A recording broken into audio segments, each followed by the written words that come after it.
This is Lega Football. Carlo Ancelotti has led Real Madrid to a 14th UEFA Champions League title, his second at the club, his fourth overall, the greatest achievement by any coach in Europe in history. Emmet Gates joins us, Italian football podcaster for Gentleman Ultra, football journalist at Liverpoolcom, and Serie A expert for Forbes Sports. Thank you, David. Glad to be on talking about Don Carlo and his latest achievement. Was this the most difficult one yet for Carlo Ancelotti? I would probably have to say yes, it was. I mean, obviously now this is his fourth Champions League, and no manager in the history of the competition, either as a European Cup or the Champions League, has won it as many times as Ancelotti now.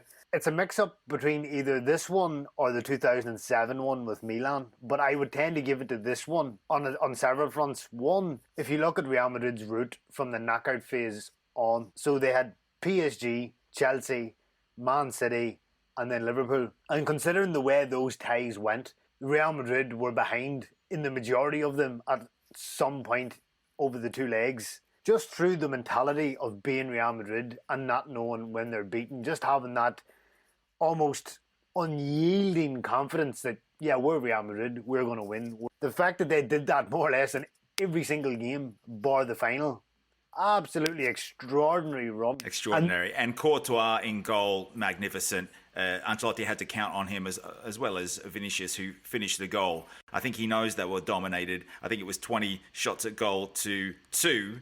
They got one goal at a 50% conversion rate. Liverpool with nothing. As a Liverpoolcom writer, he's right in the sense that Liverpool did dominate the game. But you could see, and Ancelotti has come out and actually said that Liverpool's tactics were more decipherable than, say, City's in the semi-final. You know how Liverpool are going to play. Before the ball is even kicked, you know Liverpool's setup. Everyone knows it, but stopping it is another thing entirely. And Liverpool have been exceptional this year. You know, they went until mid-May and it's still possible to win a quadruple, you know, which is unparalleled in English football history. But you could see Ancelotti's game plan. Now, I wouldn't say catenaccio, that's maybe a bit too far, but it is, you know, soak up pressure, hit on the counter, or basically just pick your moments and strike, and that's what they did. He told his son Davide that when they lost back in March against Barcelona, he reassured him and said, you know, don't worry, we're going to win the Champions League and La Liga. Is he the Calcio oracle, Carlo Ancelotti? It's either absolutely unflinching self-belief or absolute lunacy. It's one of the two. Well, chances are with that lineup he's got, even though they haven't made too many signings over the past couple of seasons, still they do have that superiority complex that they're known for. The great sportsmanship between Klopp and Ancelotti after the game, the hug during Ancelotti's interview from, they rekindled those times back with the Liverpool-Everton derby. Some people are saying that Ancelotti is the greatest Italian coach of all time. What are your thoughts on that? Oh, I mean, he has to be in the argument. Absolutely no doubt about it. A record-breaking season with Real Madrid. Domestic titles with not only Los Blancos, PSG, Bayern Munich, Chelsea and Milan. That's Real Madrid's 14th title. The UEFA Champions League, 4 titles now, the most of any coach in the history of the game. 2 with Milan in 2003, 2007. His first in Madrid with 2014. Again in his second stint. They brought him back in to sort of steady the ship there, and Bob Paisley and Zinedine Zidane have 3 each, the former Liverpool and Real Madrid greats. Of course, in the late 70s for Liverpool and early 80s, Zidane, Zizou, the former Juventus great, in 2015 to 18. But Ancelotti's done it over the course of almost 2 decades. Yeah, and I think if I'm right, he's actually he could be the first coach to win the Champions League in 3 different decades. You know, 2000s, 2010s and now the 2020s. I don't think that's actually been repeated by a coach. I mean, you have the likes of Trapattoni, Marcello Lippi, Arrigo Sacchi. I mean, the thing about it is, say, Sacchi, you know, Ancelotti at the beginning of his career was a disciple of Sacchi. Ancelotti was Sacchi's assistant for the Italian national team at USA in '84. But I mean, Ancelotti has far surpassed Arrigo Sacchi at this point. Sacchi was like a flame that burnt bright and then burnt out after 2 or 3 years, where Ancelotti has basically been coaching the best teams in the world for the better part of 25 years at this point. Many people thought that Ancelotti's time as one of the most in-demand managers was done. Obviously, he had his Napoli stint, didn't really go that well. Obviously, then you had the situation where there was the turmoil in the locker room. He resigned, then he ends up at Everton. He has a so-so season at Everton. Then he somehow ends up with the Real Madrid job, and now he's won a double La Liga and the Champions League. It's absolutely, like, he's risen from the ashes almost. And it's absolutely unbelievable. And I mean, you're talking 8 years between his third Champions League and his fourth. Like, I don't know what I think Jupp Heynckes has the biggest gap between Champions League successes. But Ancelotti's probably would definitely be up there, that 8 years. Like, that is massive. It is incredible. And he's training up his son, Davide, who's only 32 years of age. He was the assistant manager with Carlo at Bayern, at Napoli, at Everton, and now at Real Madrid. What do you think of that? Is there a chance that his son might be able to carry the Don Carlo kingdom forward? Yeah, we could have an Ancelotti dynasty in kind of the same way that we have a Maldini dynasty.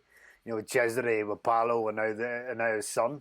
So we could be looking at an Ancelotti dynasty here. You know, Davide will maybe take over the next 5-6 years, and he'll win another 4 Champions Leagues. Yeah, maybe. And on that note, with over 100 games at Milan as a player, 8 years there as a coach, the success Ancelotti had in his time in Milan, and if Pioli doesn't work out in the coming year or so in UEFA competition, could you see the Rossoneri bringing Carlo Ancelotti back? They're looking for glory. Is he a possible candidate? I mean, the romantic in me would love to see it, because a lot of people associate Ancelotti with Milan, obviously because he spent 8 years there as a manager and obviously a certain amount of time there as a player. But I generally think that maybe the Italian national team may be his calling, following maybe Madrid, and once maybe Roberto Mancini moves on. That's what I was going to allude to. Would he be better served as national team coach, given his age of 63, once Roberto Mancini's time is up? We're both agreeing with that one, I think, Emmet. And speaking of the Italian team, I will see you at Wembley for the Finalissima. Italy takes on Argentina for the CONMEBOL UEFA Cup of Champions. Yeah, looking forward to that. Just seen the squads released by both managers, and there's big players on both sides. They're not treating it as a meaningless friendly. So yeah, really looking forward to that. Giorgio Chiellini's last game in an Azzurro jersey.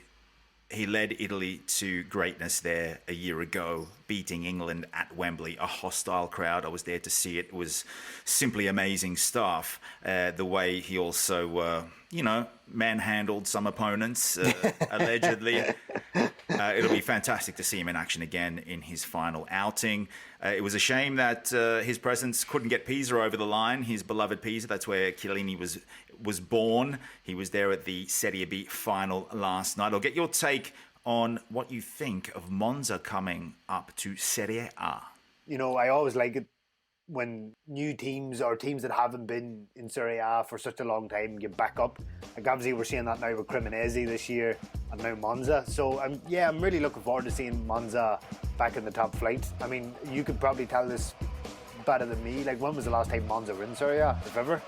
Well, Monza have only ever been in Serie A on Football Manager games, so this is the first time in history, and it could be a Milan 2.0 situation. They used to be the feeder club for AC Milan back in the 90s, and then Monza fell away. They were in Serie C, Serie B, and they've only spent the last 2 years in Serie B after coming up from the third division. We'll have more on that later in the show. Emmet Gates, thank you for your time. Not a problem. A pleasure, David, as always.